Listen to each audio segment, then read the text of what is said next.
Hi, this is Sam Hunter from Hunter's Design Studio, and I'm here today to show you the backstitch for embroidery. So first of all, I have my fabric in my hoop of choice. I like the Q-snap, and I have it in a table vise, this little widget here to hold it up so that both of my hands are free.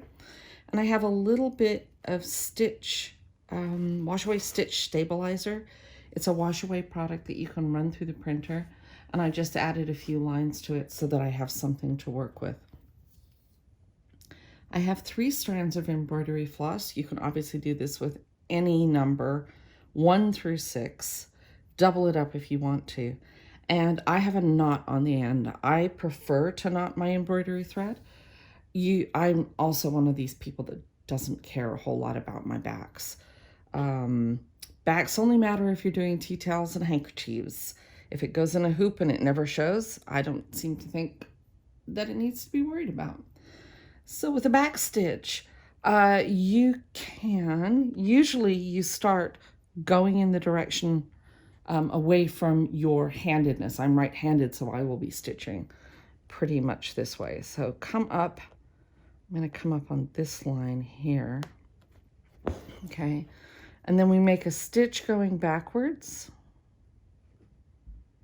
I like to wear a thimble just in case. Oh, caught my knot. And then come up again about the same distance away. And then back down again in that hole right there.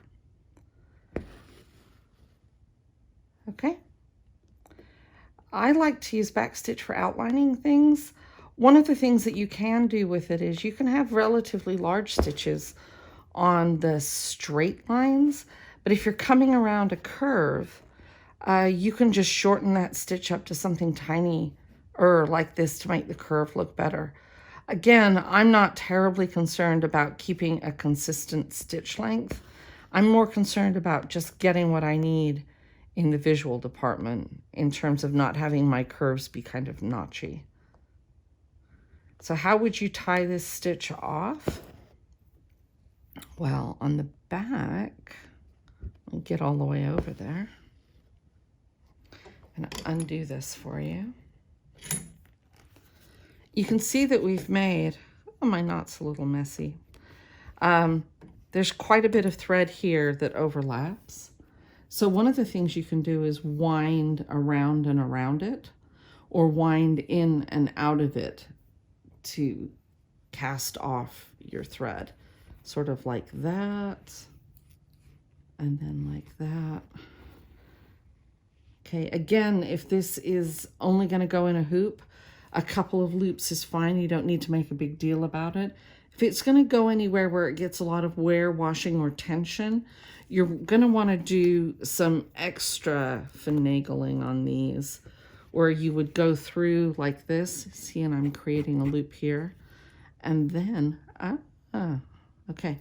And then come into this loop as well to knot it off. If you had anything to do with doing your knots in Girl Scouts or Boy Scouts as a Boy Scout mama, you're doing half hitches.